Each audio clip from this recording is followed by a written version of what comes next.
Have you ever asked for help and instantly regretted it? Not because you were refused, but because of how small it made you feel. That day, I wasn't dramatic. I wasn't demanding. I wasn't trying to be a problem. I was exhausted, overwhelmed, and quietly falling apart. So I did something I rarely allowed myself to do. I asked for help. Not from strangers, from family. I expected hesitation, maybe excuses, maybe silence. What I didn't expect was for my sister to lean toward me, lower her voice, and whisper words that felt sharper than shouting ever could. "You only get in the way." She said it calmly, almost gently, like it was something obvious, like it was something everyone already knew. And what hurt the most wasn't just what she said. It was the fact that no one reacted. No one corrected her. No one defended me. They heard it. They always had. If you've ever been made to feel like a burden simply for needing support, if you've ever realized that your pain was inconvenient to the people you trusted most, stay until the end. Because that whisper didn't just hurt me. It changed how I saw my family forever. We grow up believing that family is where we are allowed to need help without explanation, where asking for support doesn't come with guilt or humiliation, where love is supposed to soften our hardest moments. But for some of us, family becomes the place where asking for help feels like a mistake. For years, I was the one who adjusted, the one who waited, the one who handled things alone so no one else would feel uncomfortable. I learned early that being strong made me more acceptable, and needing less made me easier to tolerate, until the day I couldn't anymore. That moment, the whisper didn't come out of nowhere. It was the result of years of unspoken expectations, quiet resentment, and a role I never agreed to play. The role of being the one who should never need anything. This story isn't about a single sentence. It's about what that sentence revealed. About how easily someone's vulnerability can be labeled as inconvenience. About how silence from others can hurt just as much as cruel words. And about the moment you finally realize maybe you were never in the way. Maybe you were just asking the wrong people for help. Say quizzer. Sigo immediatamente calm. The day I asked for help didn't begin with drama. It began with exhaustion, the kind that settles into your bones and makes even simple decisions feel heavy. I had been carrying too much for too long, telling myself that if I just held on a little longer, things would stabilize. That's what I always did. Wait it out, absorb the pressure, stay quiet. But that morning, something felt different. I woke up already tired, my mind racing through everything that needed to be done and everything I didn't know how to fix. My body moved on autopilot while my thoughts lagged behind, foggy and slow. I remember standing in the kitchen, staring at nothing, realizing I hadn't eaten and didn't care. That scared me, because I wasn't someone who asked for help.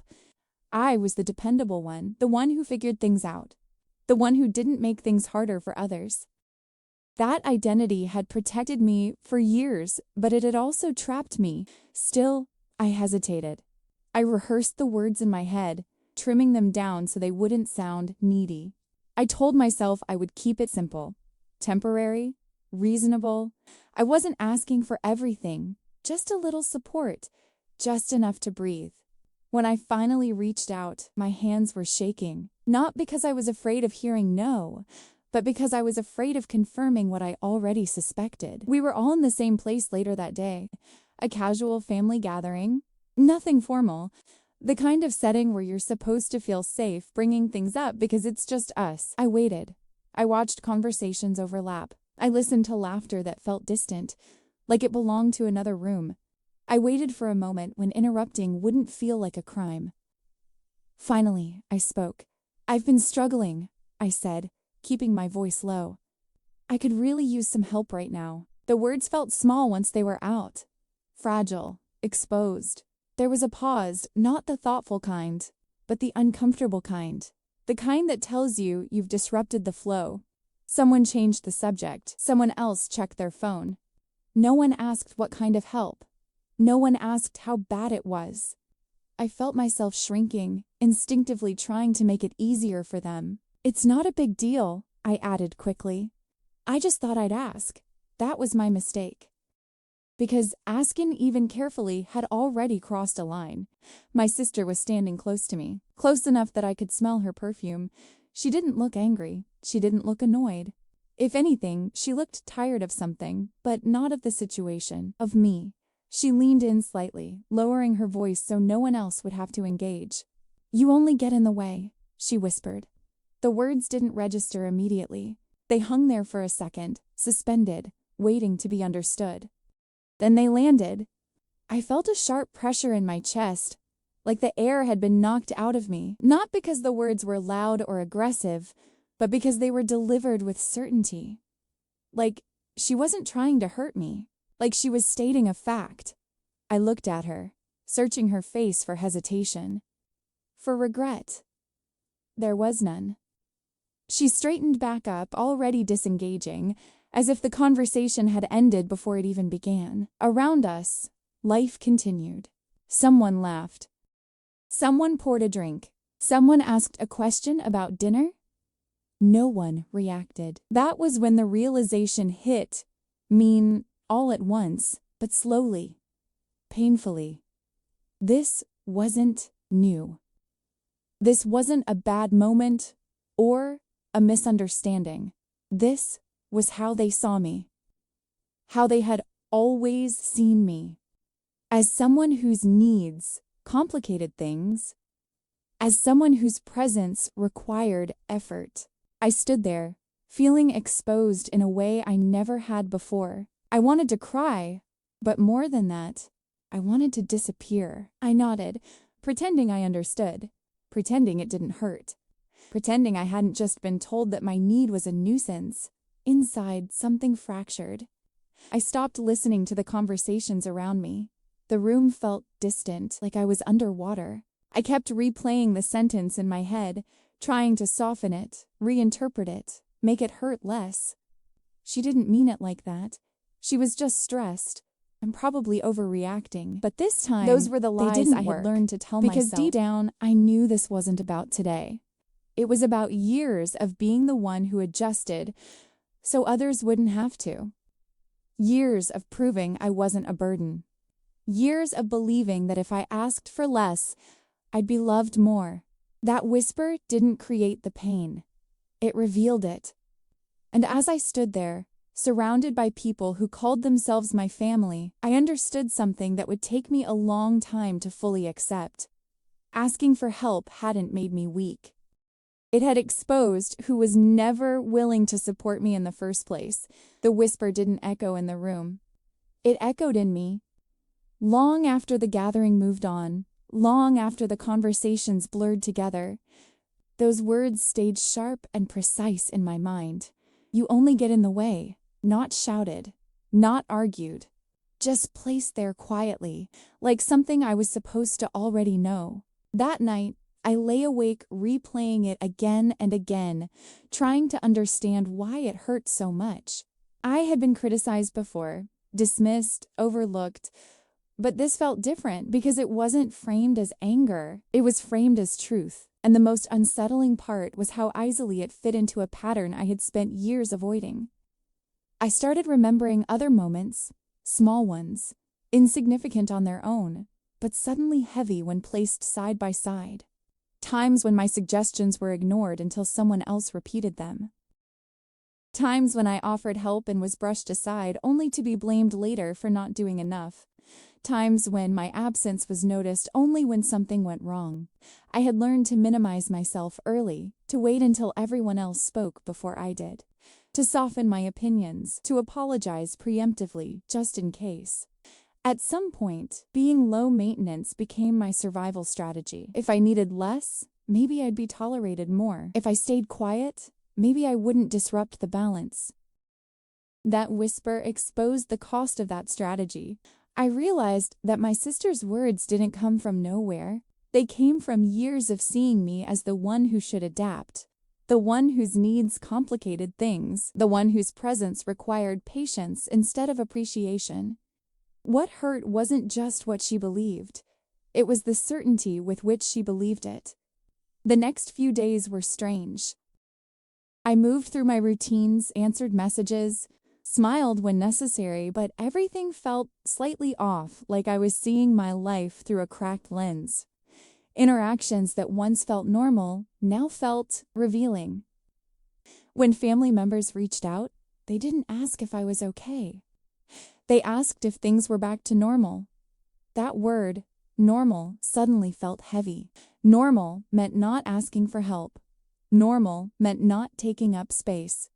Normal meant absorbing discomfort quietly so others wouldn't have to, and I wasn't sure I could do that anymore.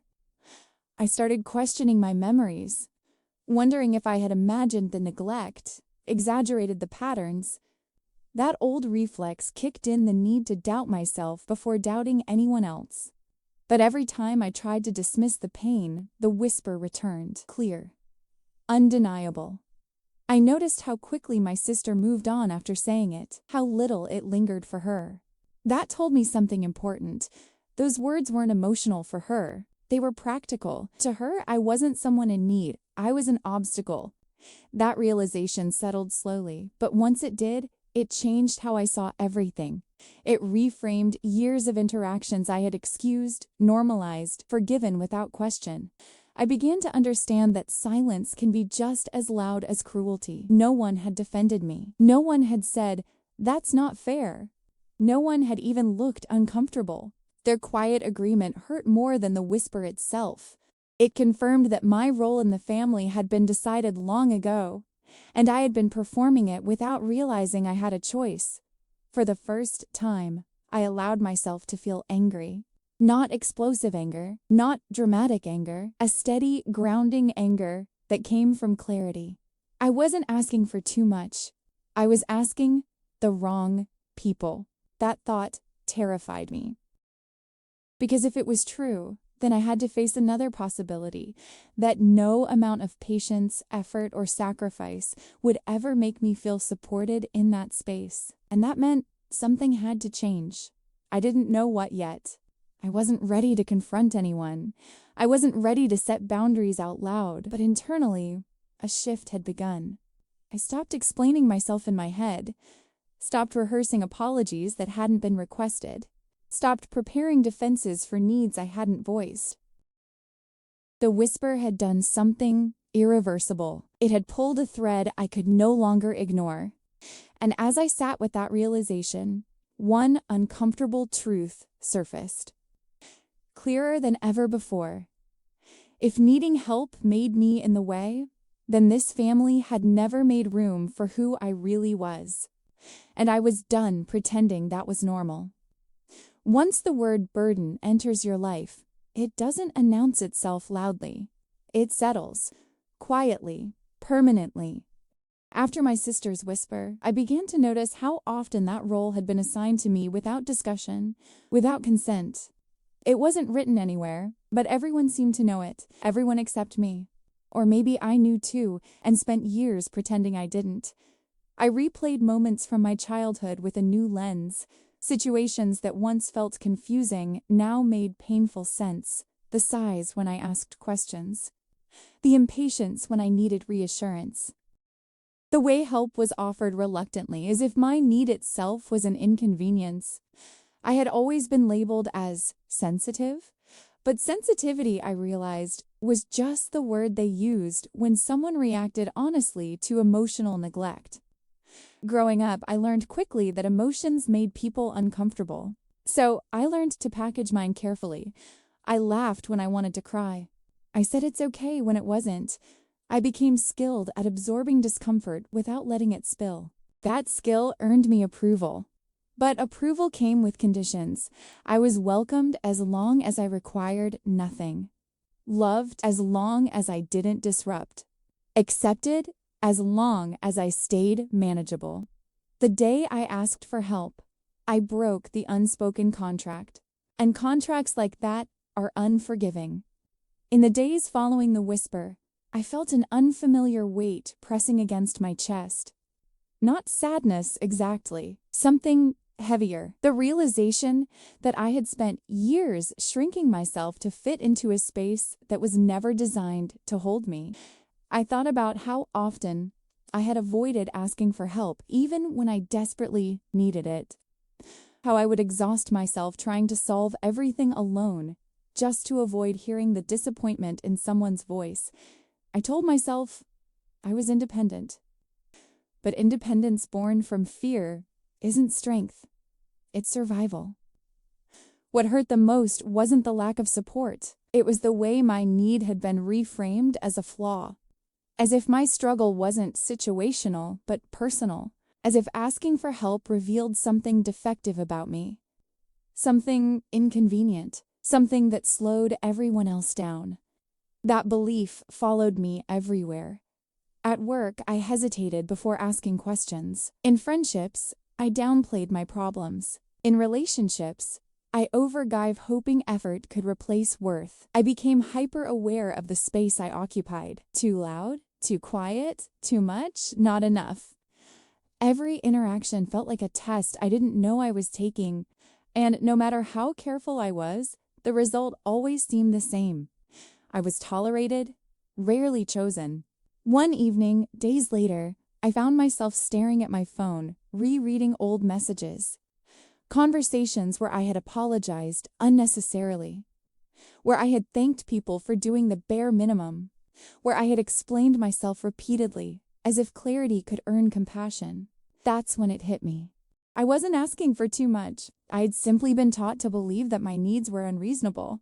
That belief didn't come from nowhere. It was reinforced every time my discomfort was minimized.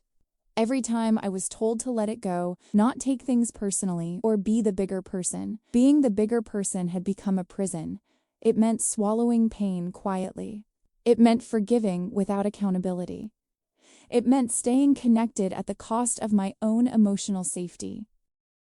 I thought about the moment my sister whispered those words. She didn't look angry. She looked relieved, as if she had finally said something that had been true for a long time. Its realization was devastating, because it meant that no explanation, no emotional breakdown, no perfectly articulated plea would have changed her perspective. I wasn't misunderstood. I was categorized.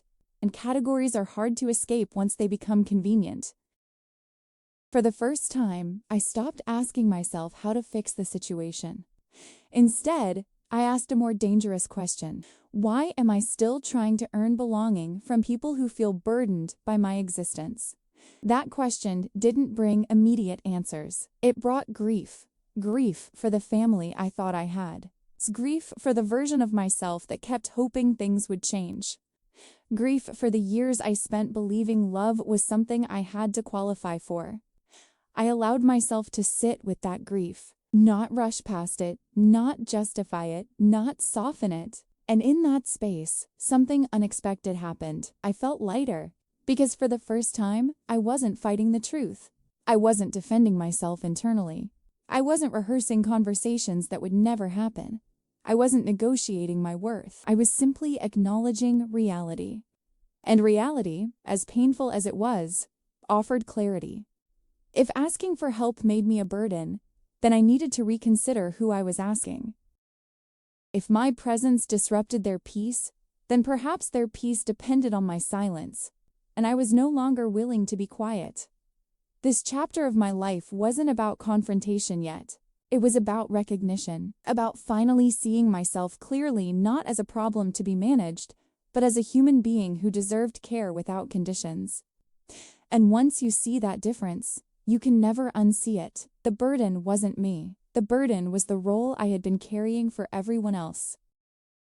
And I was getting ready to put it down. Silence has a way of pretending it protects you.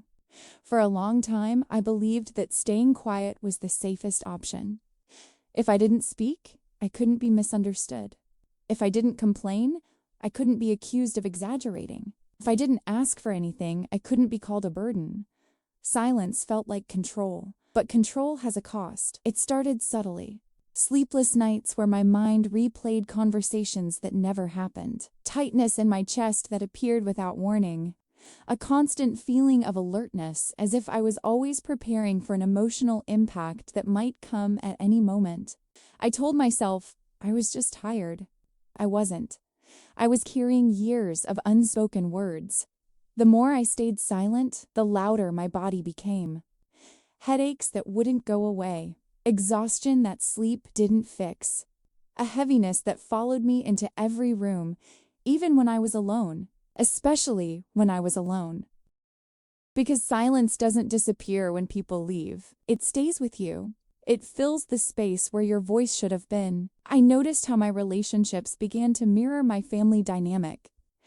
I attracted people who were comfortable taking, but uncomfortable giving. People who enjoyed my presence as long as it didn't require emotional effort, and I allowed it. Because it felt familiar. Familiarity can be dangerous when it's rooted in pain. I became the listener, the supporter, the one who understood everyone else's struggles while quietly dismissing my own. I prided myself on being low maintenance, unaware that I was slowly erasing myself to maintain connection. There were moments when I wanted to speak up, times when something inside me screamed to say, "This hurts." But fear always intervened. Fear of being dismissed, fear of being blamed, fear of hearing that whisper again, "You only get in the way." So I swallowed the words over and over until they settled somewhere deep and began to rot. The breaking point didn't come during an argument or a dramatic confrontation. It came in an ordinary moment, one so small it almost went unnoticed. I was sitting alone, scrolling through photos on my phone. Family gatherings, smiles, celebrations, proof of togetherness. And suddenly, I felt nothing. No warmth, no nostalgia, no sense of belonging, just emptiness. That scared me more than pain ever had. Pain meant I still cared. Emptiness meant something inside me had shut down to survive. I realized then that silence hadn't protected me at all. It had slowly disconnected me from my emotions, from my needs, from myself. I had mistaken endurance for strength, but endurance without expression isn't strength. It's slow self-abandonment. I thought about all the times I had defended others while minimizing my own hurt. How quickly I excused behavior that would have devastated someone I loved.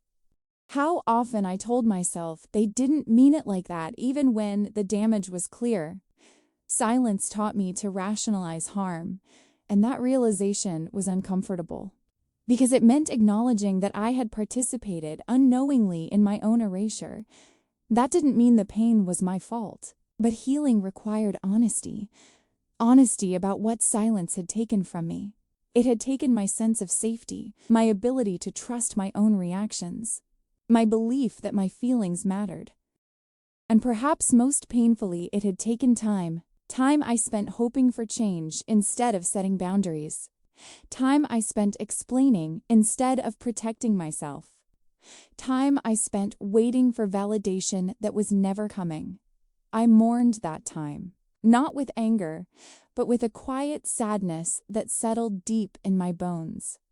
For the first time, I allowed myself to imagine a different way of living, one where my voice wasn't a disruption, where asking for help wasn't a weakness, where love didn't require me to disappear. That vision felt foreign, but it also felt honest. Silence had kept me small, and I was tired of being small. I didn't know yet what speaking up would look like. I didn't have a script or a plan. I only knew one thing for certain. Continuing like this was no longer an option. The cost of silence had become too high, and something inside, meek, quiet, steady, and long ignored, was beginning to rise, not in anger, but in resolve. Choosing myself didn't happen in a single dramatic moment.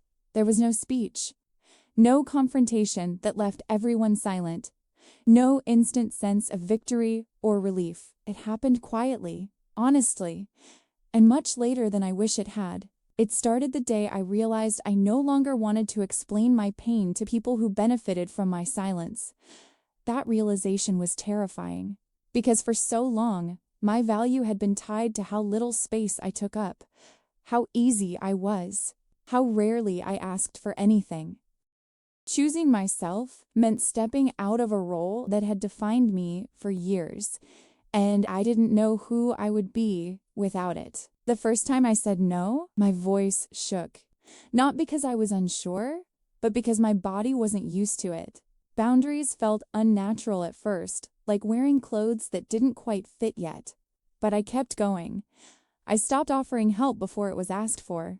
I stopped apologizing for being tired. I stopped justifying my needs. And something surprising happened. The world didn't collapse. Some people grew distant. Others became uncomfortable. A few reacted with irritation, even anger. It confirmed what I had always suspected but avoided admitting. My silence had been convenient, not loving, and that hurt. But it also freed me. I stopped waiting for my family to become who I needed them to be. I stopped hoping that one day they would suddenly understand, validate, or protect me. That hope had kept me stuck. Letting it go felt like grief. I grieved the family I wished I had, the version of myself that kept trying. The years spent believing that endurance was the same as love. But grief, unlike silence, moves. And as it moved through me, it made space for something new. Clarity. I began to see that needing help never made me in the way. It made me human. The problem was never my vulnerability. It was being vulnerable in places that punished it. I didn't become harder.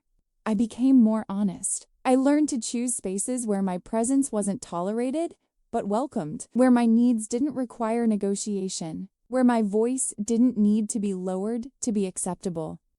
And slowly, I felt myself returning. Not the version of me that tried to earn belonging, but the one who knew she deserved it. If you're listening to this, and something feels familiar, if you've ever been made to feel like asking for help was an inconvenience, know this. You were never in the way. You were standing in the wrong place, asking the wrong people for something they were never willing to give. And choosing yourself doesn't make you selfish, it makes you whole. If this story resonated with you, share it. Someone else might still be whispering their pain into silence, believing they're the problem. And they're not.